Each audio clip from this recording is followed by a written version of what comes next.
Imaginez que votre vie apparemment parfaite commence à s'effondrer, morceau par morceau, jusqu'à ce que vous découvriez quelque chose de dévastateur qui change tout. Une trahison à laquelle vous ne vous attendiez jamais, venant de la personne qui vous avait promis de vous aimer et de prendre soin de vous.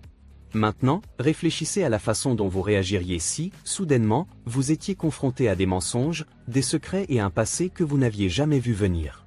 Que feriez-vous? Restez jusqu'à la fin, car ce que vous allez entendre aujourd'hui pourrait transformer votre vision des relations et de la confiance. Et si vous n'êtes pas encore abonné à la chaîne, abonnez-vous maintenant pour ne manquer aucun détail de cette histoire captivante. Bonjour, Martha. Viens au restaurant Isa, de l'autre côté de la gare, immédiatement. Toute la famille t'attend ici. Le restaurant Isa? Tu parles de l'endroit français? Que veux-tu dire par toute la famille t'attend? Demandai. J'ai fait la réservation, j'ai même invité des membres de la famille qui d'habitude ne peuvent pas venir. Le coût sera d'environ 20 000 pesos, et je vais payer avec ta carte de crédit. S'il te plaît, dépêche-toi, répondit mon mari Lucas, raccrochant le téléphone. Je vais payer 20 000 pesos? C'est ridicule, pensais-je. Je suis restée là en état de choc, mais honnêtement, ça ne m'a pas vraiment surprise. Ce qui m'a surprise, c'était à quel point mon mari pouvait être stupide. Il ne se rend pas compte de ce qu'il fait, malgré tout son contrôle apparent. Mon mari s'engage dans une situation terrible, et je pense sérieusement à le pousser à bout. Avec cette pensée, je suis sortie de la maison. 20 minutes plus tard, je suis arrivée au restaurant Isa. Lucas m'attendait seul et m'a accueilli avec un sourire étrange, qui ne correspondait pas au restaurant élégant. Comme je te l'ai dit avant, je vais utiliser ta carte de crédit librement. Cela peut sembler difficile, mais l'argent de l'épouse appartient au mari. C'est naturel qu'une femme soutienne son mari. Non? Tu n'as pas de plainte, n'est-ce pas? Dit-il fièrement. Je restais sans voix. C'était incroyablement stupide. Selon Lucas, 25 membres de la famille s'étaient réunis et il avait réservé un repas coûteux à 800 pesos par personne. Le restaurant Isa est effectivement un restaurant français connu pour ses repas de haute qualité à des prix raisonnables, mais mon mari a délibérément choisi l'option la plus chère de 800 pesos. C'est comme s'il aimait me faire souffrir, sans se rendre compte du pétrin dans lequel il se mettait. Lucas semblait assez satisfait de cette situation ridicule, et tout ce que je pouvais faire était de rire. Le portefeuille d'une femme appartient à son mari, c'est naturel qu'une femme soutienne son mari, continua Lucas. Eh bien, tu sais que j'ai arrêté ça il y a un mois, répondis-je. Quoi? Tu as cessé d'être une épouse? Tu ne peux pas simplement abandonner ainsi. Le divorce nécessite des procédures formelles, tu le sais, n'est-ce pas? Lucas, tu ne comprends rien. Si tu comprenais, tu n'aurais pas réservé un endroit si cher. Comment comptes-tu payer sans argent? Tu penses partir sans payer? Je ne ferai jamais quelque chose d'aussi stupide. Laisse-moi te le dire encore une fois, je vais payer avec ta carte de crédit. Si cela ne te plaît pas, je te ferai cesser d'être mon épouse, répondit-il. Juste après avoir dit ça, j'ai sorti un document et je le lui ai montré, démontrant à quel point il était naïf. J'ai annulé la carte de crédit il y a un mois. Voici le certificat d'annulation. Je l'ai acheté parce que je savais que tu ne me croirais pas. La carte est maintenant inutile. Alors, je vais te demander à nouveau, qu'est-ce que tu vas faire? Tu penses à t'enfuir? Je ne peux pas utiliser ta carte de crédit? C'est impossible. Ce certificat d'annulation doit être faux. Après tout, la carte de crédit que j'ai prise était dans ton sac. Si elle était annulée, pourquoi l'aurais-tu gardée dans ton sac? Responded Lucas. Alors tu ne caches même pas que tu l'as prise dans mon sac. J'ai laissé la carte annulée là parce que je pensais que tu essaierais de la voler. Je t'ai complètement dupé. Pauvre chérie, dis-je, sarcastique. Martha, qu'est-ce que c'est que cette attitude? Ce n'est pas acceptable qu'une épouse parle ainsi à son mari, dit Lucas, visiblement agacé. Lucas pense qu'il est meilleur que moi, donc être trompé par quelqu'un qu'il considère inférieur doit être insupportable. Sa frustration a atteint son comble et il a commencé à élever la voix sans se soucier de qui pouvait l'entendre. Même si nous étions dans un coin du restaurant, sa voix résonnait et le personnel commençait à remarquer. L'endroit a commencé à murmurer. Lucas a rapidement forcé un sourire et a essayé de calmer les choses, agissant comme si tout allait bien, mais les murmures ne s'arrêtaient pas. Son visage est devenu rouge de honte, mais comparé à ce qui s'annonçait, ce n'était rien. Peu de temps après, mes beaux-parents se sont approchés de moi. Il semble que la voix forte de Lucas soit parvenue aux autres membres de la famille également. Lucas, qu'est-ce que tu fais? Tous les membres de la famille sont surpris. Tu déranges également les autres clients. Regarde, tout le monde te regarde, dit sa mère. Je me suis juste un peu excité, ce n'est rien de grave, alors ne vous inquiétez pas, répondit Lucas. Il semblait que mes beaux-parents n'avaient pas saisi les détails de notre conversation et ils paraissaient confus, mais ils n'ont rien dit de plus. Lucas souriait légèrement, essayant de calmer les choses, mais il était probablement soulagé intérieurement que ses parents soient arrivés. Il ne montre son vrai visage qu'à moi, surtout parce qu'il travaille pour l'entreprise dirigée par son père. Devant lui, Lucas fait toujours semblant d'être le mari parfait. Moi aussi, j'avais l'air surprise, tout comme mes beaux-parents, mais Lucas m'a jeté un regard sévère et m'a silencieusement averti de ne rien dire d'inapproprié. J'ai ressenti la pression de sa part. Il a essayé de m'intimider et de me contrôler par la force. J'avais l'habitude d'avoir peur et de faire ce qu'il voulait, mais cette fois, je ne pouvais plus le supporter. Inviter la famille s'est avéré être l'occasion parfaite de révéler son vrai visage à tout le monde. J'ai commencé à parler à mon beau-père de qui allait payer l'addition. Lucas avait prévu d'utiliser ma carte de crédit, ai-je expliqué. Il a pris la carte dans mon sac et a réservé ce restaurant sans me demander la permission. Mes beaux-parents étaient surpris. Cette carte de crédit avait été annulée il y a un mois, mais Lucas ne le savait pas et prévoyait quand même de l'utiliser. Lucas avait prévu de te faire payer 20 000 pesos? C'est difficile à croire. Ça pourrait être un malentendu, dit son père, Victor, contrarié. Bien que cela semble incroyable, c'est la vérité. Essayant de cacher ce qui se passait, Lucas a commencé à parler gaiement avec un sourire forcé. Marta se trompe. Je prévois d'inviter tout le monde à mes frais. Je vais payer l'addition, alors ne vous inquiétez pas. Avec ces mots, Lucas est allé à la caisse pour payer, me lançant un sourire étrange. Il était évident qu'il ne croyait pas que j'avais annulé la carte de crédit, même après lui avoir montré le certificat d'annulation. Après un moment, Lucas est revenu avec un rire, et mes beaux-parents semblaient soulagés que le paiement ait été effectué. Mais je pouvais sentir la tension de Lucas. Il devait paniquer intérieurement, se rendant compte que les choses tournaient mal parce que la carte de crédit ne fonctionnait pas. Ce n'était pas une surprise, car je l'avais annulée. La seule option qui lui restait était de payer les 20 000 pesos lui-même, mais il ne pouvait pas faire cela. Il savait aussi ce qu'il cachait. À ce moment-là, je lui ai lancé un regard froid et lui ai dit « Dis la vérité avant que les choses n'empirent ». Mes mots l'ont rendu nerveux et son visage a changé. Après avoir réfléchi un moment, il a finalement admis la vérité. « Je suis désolé. Papa, maman. Je n'ai vraiment pas pu faire le paiement. La carte de crédit de Marta a été annulée. » « Est-ce vrai? Tu avais l'intention d'utiliser la carte de Marta pour payer? » demanda son père, Victor. « C'est un malentendu, Lucas a essayé d'expliquer. En fait, je prévoyais de payer les frais d'aujourd'hui avec la carte de Marta, et j'en avais parlé avec elle. J'ai été surpris de découvrir que la carte était déjà annulée. Je m'excuse, mais je vais devoir demander de l'aide pour couvrir cela moi-même. Je promets de te rembourser. » Lucas mélangeait des mensonges à la vérité, essayant de trouver une issue à la situation avec une audace surprenante. Puis il s'est penché et m'a murmuré. « Pourquoi as-tu annulé la carte de crédit? Tu essaies de m'humilier? Pourquoi? » « C'est simple, ai-je répondu fermement. « Je ne voulais pas que tu l'utilises sans ma permission. » Il m'a regardé, surpris par ma réponse audacieuse, et a rapidement dit « Tais-toi. Ne parle pas de ça ici. Garder une carte annulée dans ton sac ne fait que semer la confusion. » Mais il semblait que mes beaux-parents avaient entendu notre conversation et se sont tournés vers Lucas avec un regard sévère. « Lucas, qu'est-ce que tu fais? As-tu essayé d'utiliser la carte de Marta en la prenant dans son sac sans permission? C'est inacceptable, dit son père avec sévérité. Eh bien, il y avait des raisons, balbutia Lucas, luttant pour trouver les mots justes alors que son père le pressait. Sentant l'opportunité, j'ai décidé d'expliquer tout en détail, voulant révéler sa véritable nature à ses parents. Au cours de l'année dernière, Lucas a à peine été à la maison. Au début, je pensais que c'était parce qu'il était occupé par le travail, puisque ton entreprise est assez grande, Victor. Mais ensuite Lucas a commencé à sortir même les jours fériés et à manquer des dates importantes comme mon anniversaire et notre anniversaire de mariage. De plus, Il a commencé à accorder plus d'attention à son apparence et a commencé à utiliser ma carte de crédit sans ma permission, expliquai-je.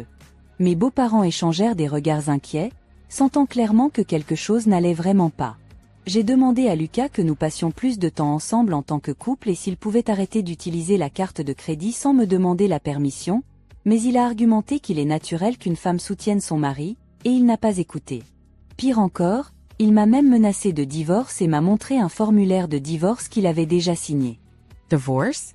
S'exclama mon beau-père, surpris. As-tu fait en souffrir Martha? Demanda ma belle-mère en élevant la voix. Mon beau-père regarda son fils avec sévérité. Sa croyance que Lucas était un mari idéal s'était effondrée. Il y avait encore de l'espoir que Lucas admette ses erreurs, mais au lieu de cela, il tenta de se défendre. Non, ce n'est pas ça. Ce que Martha dit n'est pas vrai. J'ai besoin de prendre soin de mon apparence car je me prépare à assumer la présidence. Les réunions auxquelles j'assiste les week-ends sont des événements de réseautage et des séminaires, tout fait partie de mon travail. Qu'y a-t-il de mal à utiliser les fonds communs pour des dépenses liées au travail? Si je cesse de gagner de l'argent, ma femme en souffrira aussi, dit Lucas, essayant désespérément de justifier ses actions. Mes beaux-parents restèrent silencieux, peut-être trouvant une certaine logique dans l'explication de Lucas et hésitant à le critiquer. Cependant, je connaissais la vérité, et ses excuses n'avaient pas d'importance. Peux-tu vraiment continuer à dire que cela fait partie de ton travail après avoir vu cela? Dis-je, décidant de montrer plus de preuves. De mon sac, je sortis un document énumérant des dates, des noms de magasins et des montants dépensés. Qu'est-ce que c'est? Demandèrent mes beaux-parents. C'est un relevé de compte de carte de crédit. Comme vous pouvez le voir, ce sont des achats d'articles de luxe pour des femmes, dis-je en tenant le document. Pourquoi achèterais-tu des choses comme ça? Demanda mon beau-père en tenant le document. Lucas tenta rapidement de nous l'arracher. Ça, ce sont des cadeaux pour les femmes au travail, pour leurs anniversaires. Il est important d'être bien vu par les femmes dans les affaires, tu sais? La dépense était nécessaire, dit Lucas, semblant incertain. Son explication était confuse, mais compte tenu de sa position au travail, il pouvait y avoir un fond de vérité. Dire que c'était des cadeaux d'anniversaire pourrait sembler raisonnable, mais cette fois, ses parents ne le crurent pas. Quelle que soit la raison, le fait est que tu as utilisé la carte de Martha sans permission. Si c'était vraiment nécessaire, tu aurais dû en parler avec elle. Acheter des marques de luxe juste parce que des collègues féminines l'ont demandé ne semble pas crédible. Je suis désolée.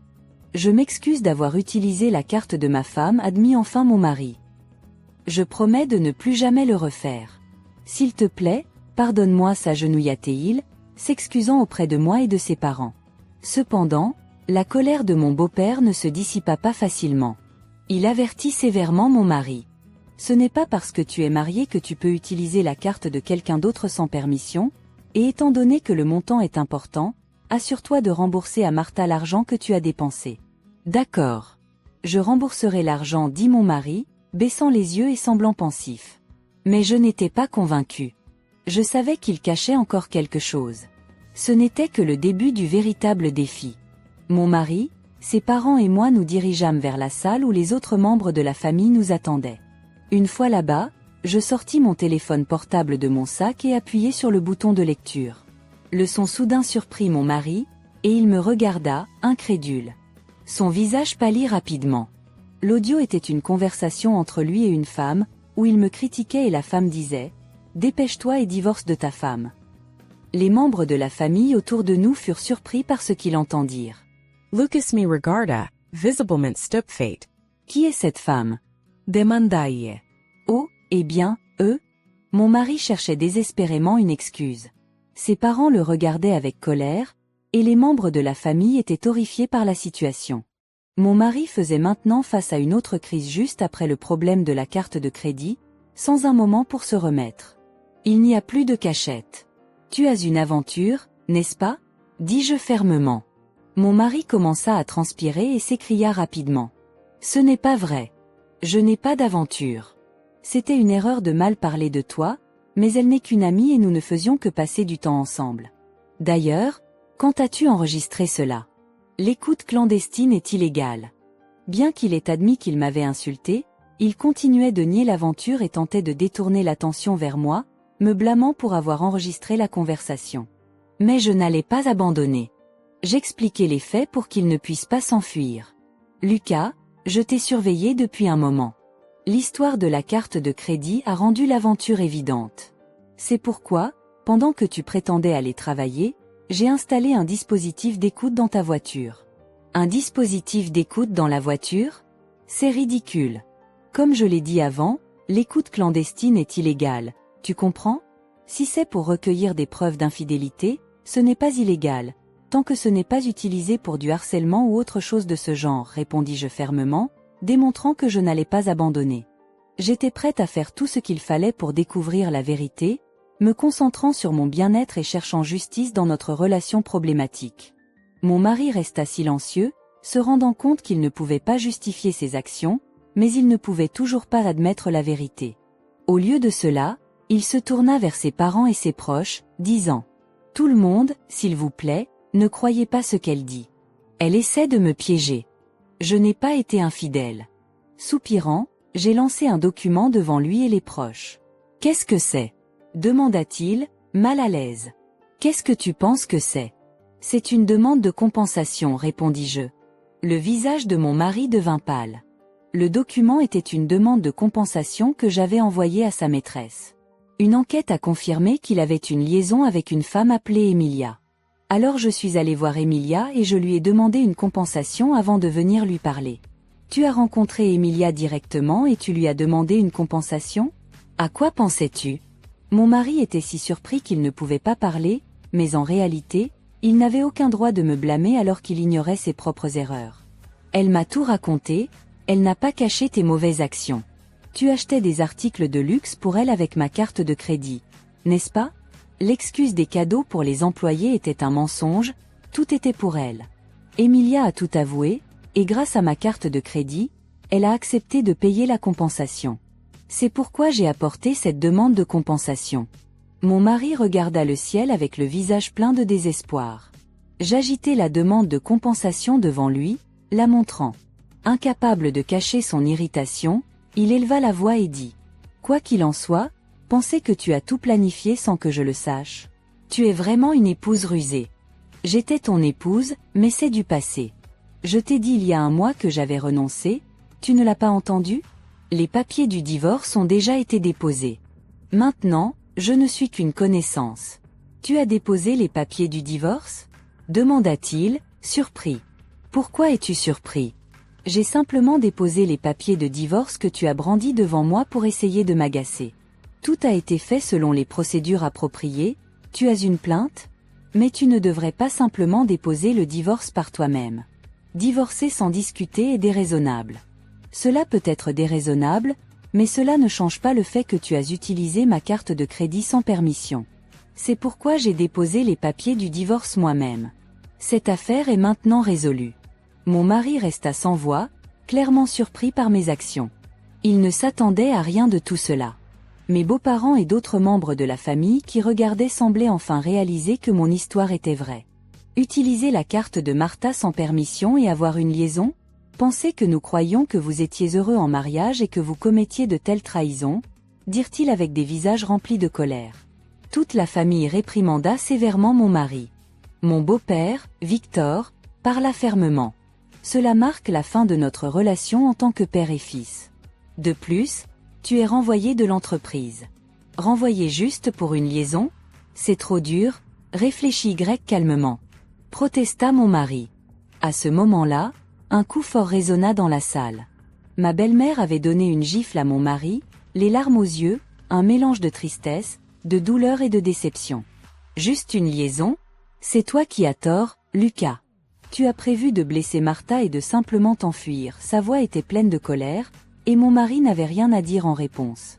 Tout le monde dans la salle le regardait froidement. Une liaison, avait-il dit, révélant son irresponsabilité.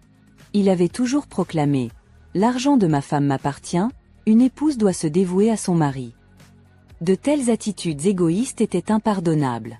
Pendant un moment, il resta silencieux, mais ensuite, avec une obstination défiante, il leva lentement la tête et déclara « Peu importe si je suis divorcé ou renvoyé, je vais être avec Emilia. » « Que as-tu dit » Tout le monde était surpris alors que mon mari révélait ouvertement ses plans de se marier avec une autre femme juste après notre divorce. Puis il déclara avec confiance.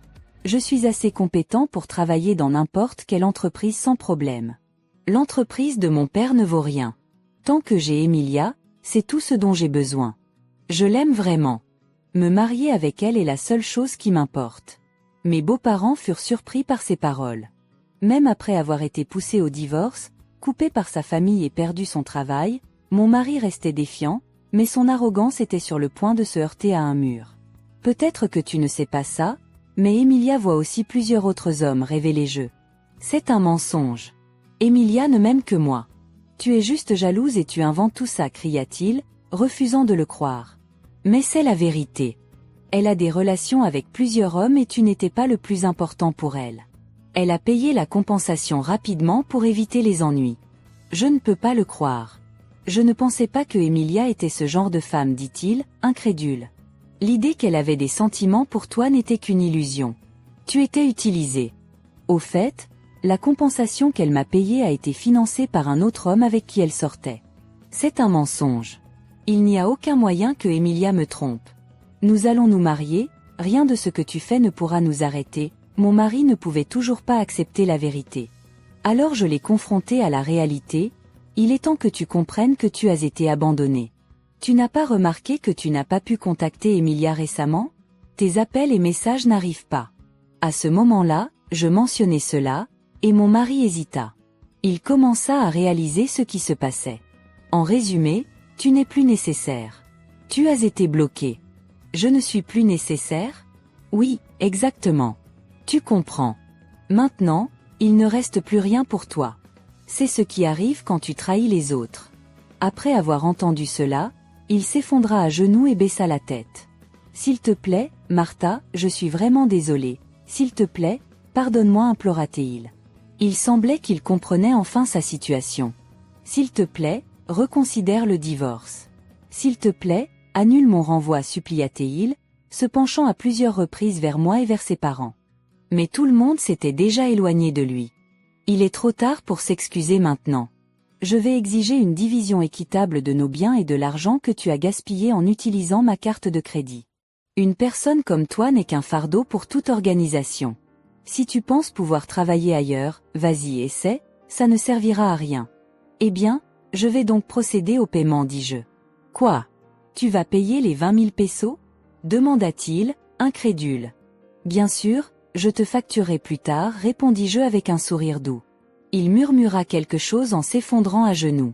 Aujourd'hui, à cause de ma revanche, c'est devenu le jour le plus douloureux pour lui.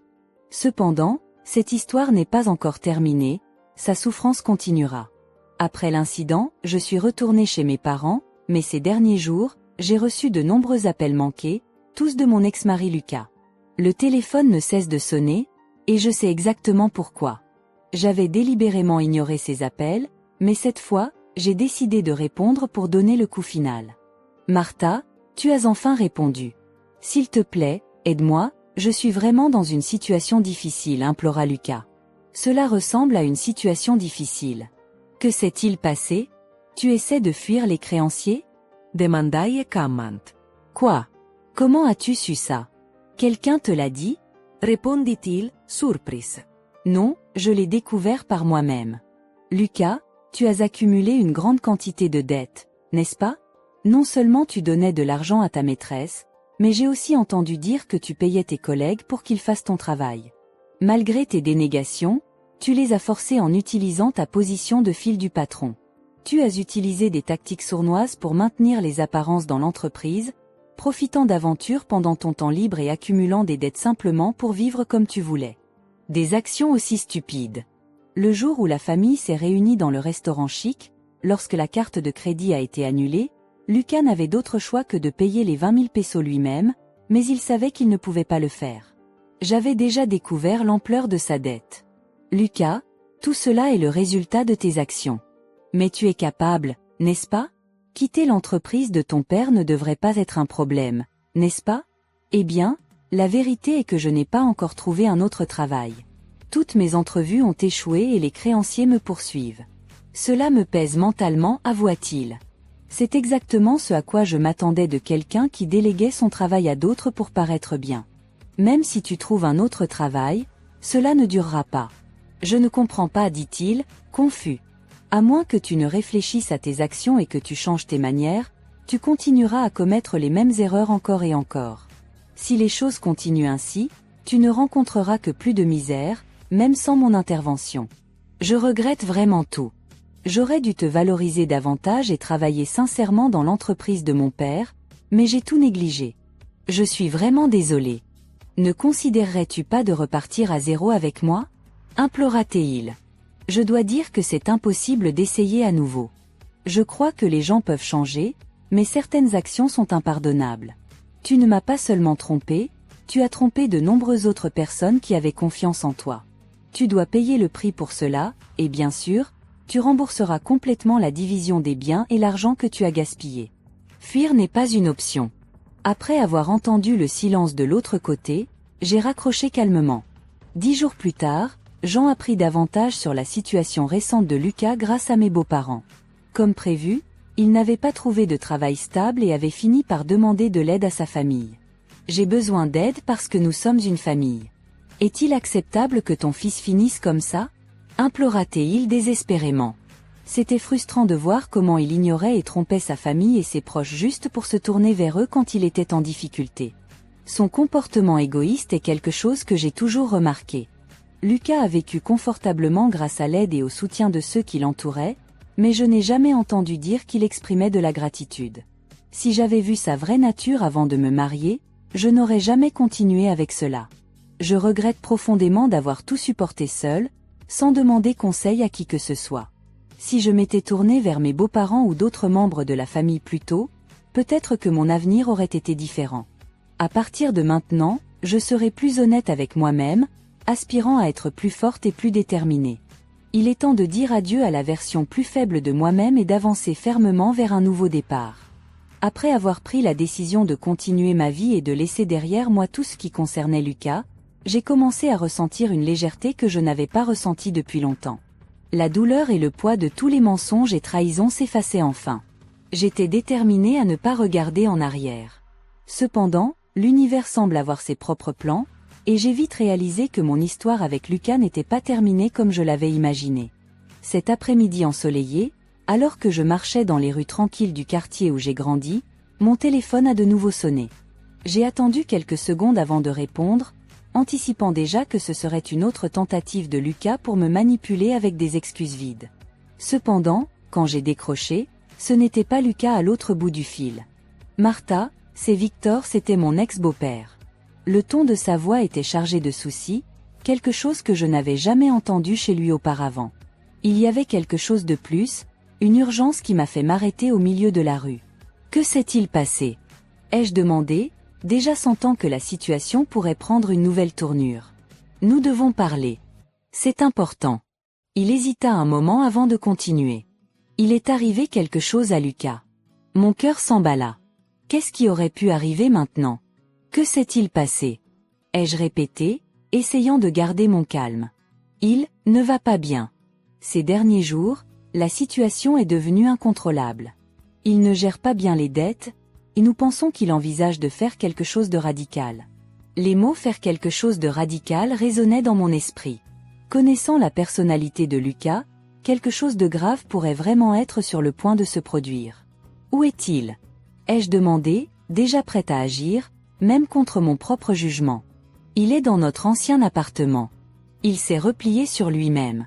Martha, il a besoin d'aide. Pendant un moment, j'ai pensé à refuser. Après tout, Lucas avait causé tant de mal, tant de blessures que je portais encore. Mais, en même temps, je ne pouvais pas ignorer la possibilité qu'il soit dans un état vulnérable, ce qui, d'une certaine manière, me préoccupait.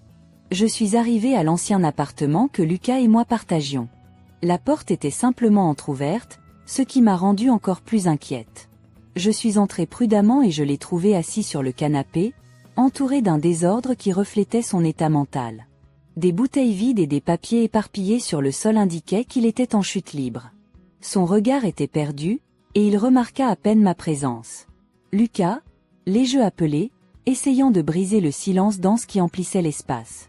Il leva lentement les yeux, et pendant un bref instant, l'homme arrogant que j'avais connu semblait avoir disparu. À sa place se trouvait une figure fragile, brisée. « Que fais-tu ici » demanda-t-il d'une voix faible, presque méconnaissable. « Ton père m'a appelé. Il a dit que tu avais besoin d'aide. » Lucas laissa échapper un court rire amer, s'enfonçant encore plus dans le canapé. « De l'aide ? Ce dont j'ai vraiment besoin, c'est d'un miracle. » Ses yeux étaient rouges, probablement de nuit sans sommeil. « J'ai tout perdu, Martha. L'entreprise, le respect de ma famille, et maintenant, Emilia. » En entendant son nom, je frissonnai légèrement. Une partie de moi voulait crier qu'il l'avait mérité, que c'était le résultat de ses propres choix. Mais, au lieu de cela, je suis restée silencieuse, attendant qu'il continue. Emilia m'a quittée. Il rit de nouveau, mais cette fois, des larmes remplissaient ses yeux. Tu avais raison. Elle voyait d'autres hommes. J'ai été un idiot. Un idiot qui a tout gâché. Voir Lucas admettre ses erreurs de manière aussi brutale était déconcertant. Mais avant que je ne puisse répondre, il continua. Tu savais que, quand j'ai perdu mon emploi et mon argent, elle a été la première à disparaître ? Il secoua la tête, incrédule. J'ai été trompé par quelqu'un en qui je croyais aveuglément, tout comme je t'ai trompé. Je suis un échec, Martha. Un échec complet. Le silence qui suivit était lourd. Pour la première fois, il n'y avait plus d'excuses, plus d'arrogance. Juste la vérité crue de sa chute. Lucas, ai-je commencé, choisissant mes mots avec soin. Je ne suis pas ici pour te juger, mais j'espère vraiment que tu comprends que tout cela est le résultat de tes choix. Il hocha la tête, bien qu'il soit encore visiblement ébranlé.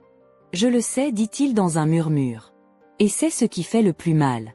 Pendant un bref instant, j'ai pensé à partir. Après tout, qu'est-ce que je pouvais encore faire ici ? Mais quelque chose m'a poussé à rester. Lucas, que vas-tu faire maintenant ? Ai-je demandé, essayant d'apporter un peu de réalité à la conversation. Je ne sais pas, répondit-il en soupirant. Mais une chose est sûre, je ne peux pas continuer comme ça. Le regard dans ses yeux changea légèrement, ce qui m'inquiéta. Une sensation inconfortable me submergea. Que veux-tu dire par là ? Ai-je demandé, essayant de ne pas paraître alarmé. Il hésita, et à ce moment-là, je réalisai à quel point il luttait contre quelque chose qu'il ne pouvait pas contrôler. J'ai pensé à tout arrêter. Le poids de tout ce que j'ai fait, je n'y arrive plus. Mon cœur s'emballa. Bien que Lucas ait commis tant d'erreurs, l'idée qu'il puisse envisager quelque chose d'aussi radical me bouleversa profondément. Lucas, non. Je me rapprochai, m'asseyant à côté de lui sur le canapé. Ce n'est pas la solution. Tu as peut-être fait des erreurs, mais tu as encore la chance de changer les choses. Il secoua la tête, incrédule. Changer les choses ? Tu as vu ce que j'ai fait. J'ai tout détruit et tous ceux qui m'entouraient. J'ai trahi, trompé, manipulé. Il n'y a pas de rédemption pour quelqu'un comme moi. Nous faisons tous des erreurs, Lucas, ai-je répondu, essayant de rester calme. Mais cela ne signifie pas que tu dois abandonner. Il y a un chemin de retour, mais tu dois être prêt à t'y engager. Lucas me regarda, avec un mélange de douleur et d'espoir dans les yeux. Pour la première fois depuis longtemps, il semblait écouter. Je ne sais pas si j'en suis capable. Il finit par admettre, sa voix tremblante. Tu peux, mais tu auras besoin d'aide. Et pas seulement de moi ou de ta famille, mais de quelqu'un qui pourra te guider. Une thérapie, peut-être. Tu dois commencer à affronter ce que tu as fait, et surtout, qui tu es vraiment. Le silence retomba dans la pièce. Lucas semblait réfléchir profondément à mes paroles. Je ne savais pas s'il suivrait mes conseils, mais au moins, la vérité était maintenant devant lui, nue et crue. Je vais essayer, dit-il, à peine audible. Mais ce sera difficile. Personne n'a dit que ce serait facile, Lucas. Mais ça en vaudra la peine, si tu veux vraiment changer. Il hocha la tête, et pour la première fois depuis longtemps, je vis quelque chose dans ses yeux qui n'était ni arrogance ni désespoir. J'y vis une petite, mais réelle, étincelle de détermination. Avant de partir, je lui ai clairement fait savoir qu'il ne serait pas seul dans ce processus, mais qu'il ne pouvait pas non plus compter sur des secondes chances illimitées. Lucas devait enfin reprendre le contrôle de sa vie et faire face aux conséquences de ses actions. En lui disant au revoir et en quittant l'appartement, une paix étrange m'envahit. Je ne savais pas s'il réussirait à se relever, Mais maintenant, plus que jamais, j'étais certaine d'une chose. Le chemin que j'avais choisi, celui de continuer et de me libérer, était le bon.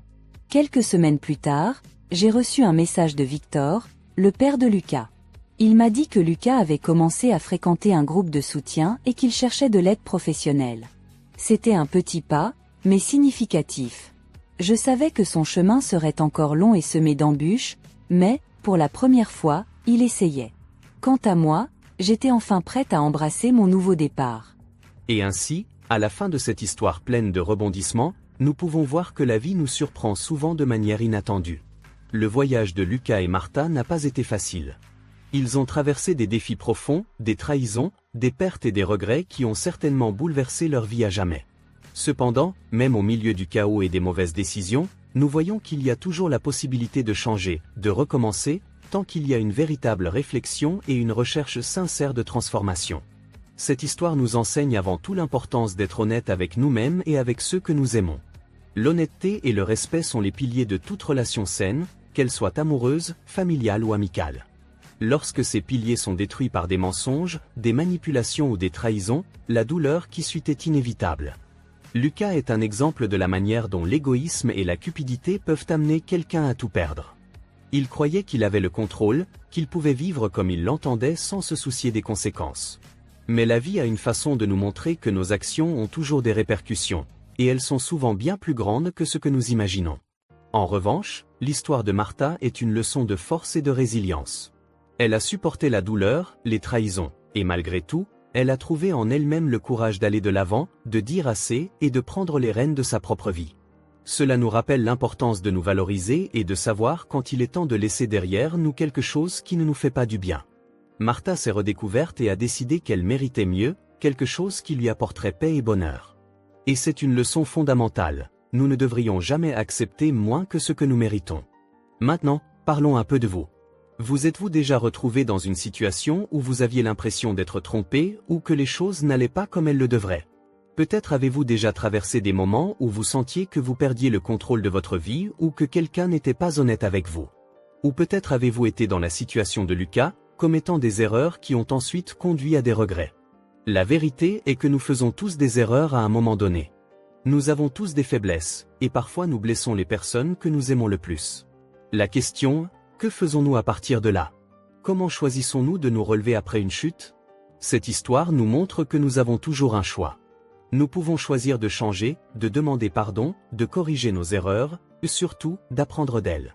Et bien sûr, nous pouvons également choisir de ne pas accepter moins que ce que nous méritons, tout comme Martha l'a fait. Parce qu'au final, la vie est faite de choix. Et ce sont ces choix qui déterminent la direction que prendront nos vies. Avant de conclure, j'aimerais vous inviter à laisser un like sur cette vidéo si cette histoire vous a touché d'une manière ou d'une autre. Et plus encore, si vous aimez les histoires émouvantes qui apportent des leçons précieuses pour la vie, abonnez-vous à la chaîne Histoire de la vie. Ici, nous nous efforçons toujours de partager des récits qui non seulement divertissent, mais qui vous font également réfléchir à vos choix et à vos relations. Alors, cliquez sur le bouton d'abonnement et activez la cloche pour ne manquer aucune nouvelle vidéo. Nous voulons que vous fassiez partie de notre communauté afin que nous puissions continuer à vous offrir ces histoires marquantes. Maintenant, en parlant de leçons précieuses, je veux partager avec vous quelque chose de très important, quelque chose qui va au-delà de toute histoire humaine. Dans l'Évangile de Jean, chapitre 3, verset 16, nous lisons l'un des passages les plus puissants et transformateurs de tous. Car Dieu a tant aimé le monde qu'il a donné son Fils unique, afin que quiconque croit en lui ne périsse point, mais qu'il ait la vie éternelle. Jean 3:16. Ce verset révèle l'amour immense que Dieu a pour moi, pour vous et pour toute l'humanité. Il nous aime tellement qu'il a donné son Fils unique, Jésus-Christ, pour mourir pour nous, afin que nous puissions être sauvés et avoir la vie éternelle. Réfléchissez à cela un moment. Dieu, le Créateur de tout l'univers, nous a tellement aimés qu'il a sacrifié son propre Fils pour nous sauver de nos péchés. Il n'y a pas de plus grande démonstration d'amour que celle-ci. Et qu'est-ce que cela signifie pour nous? Cela signifie que, quelles que soient nos erreurs, nos échecs et nos mauvais choix, Dieu nous aime toujours et nous offre l'opportunité d'un nouveau départ. Tout comme Lucas a eu la chance de changer, de se repentir et de chercher une nouvelle direction pour sa vie, nous avons aussi cette chance. Jésus est mort sur la croix pour que nos péchés soient pardonnés, à travers lui, nous pouvons trouver la paix, la joie et le but que nous recherchons tant. Si vous avez l'impression d'être perdu, sans direction, ou que vous avez commis trop d'erreurs, sachez que Dieu vous attend les bras ouverts. Il vous aime inconditionnellement, et tout ce qu'il désire, c'est que vous l'acceptiez comme Seigneur et Sauveur de votre vie. Vous n'avez pas besoin de porter seul le fardeau de vos erreurs. Jésus a déjà payé le prix pour vous sur la croix. Tout ce que vous avez à faire, c'est d'ouvrir votre cœur et d'accepter ce cadeau d'amour. Si vous n'avez pas encore donné votre vie à Jésus, je vous invite à le faire aujourd'hui. N'attendez plus, car Dieu a un plan merveilleux pour vous, un avenir plein d'espoir et de joie. Il veut vous guider, vous protéger et vous transformer, tout comme il l'a fait avec tant d'autres personnes tout au long de l'histoire. Tout ce que vous avez à faire, c'est de franchir ce pas de foi. Prions ensemble. Si vous souhaitez donner votre vie à Jésus, répétez cette prière avec moi. Seigneur Jésus, je reconnais que je suis pécheur et que j'ai besoin de toi. Je crois que tu es mort pour moi sur la croix et que tu es ressuscité pour me donner une nouvelle vie. Je t'accepte comme mon seul et unique sauveur. Pardonne mes péchés, transforme mon cœur et guide-moi dans ton chemin. Je te donne ma vie. Amen. Si vous avez fait cette prière, sachez que le ciel est en fait pour vous. Vous faites maintenant partie de la famille de Dieu, et c'est la décision la plus importante que vous pouviez prendre. Continuez à grandir spirituellement, à en apprendre davantage sur l'amour de Dieu et ses promesses pour votre vie. Et bien sûr, continuez à suivre la chaîne Histoire de la vie pour plus d'histoires qui inspirent et nous rappellent l'amour immense de Dieu pour chacun de nous.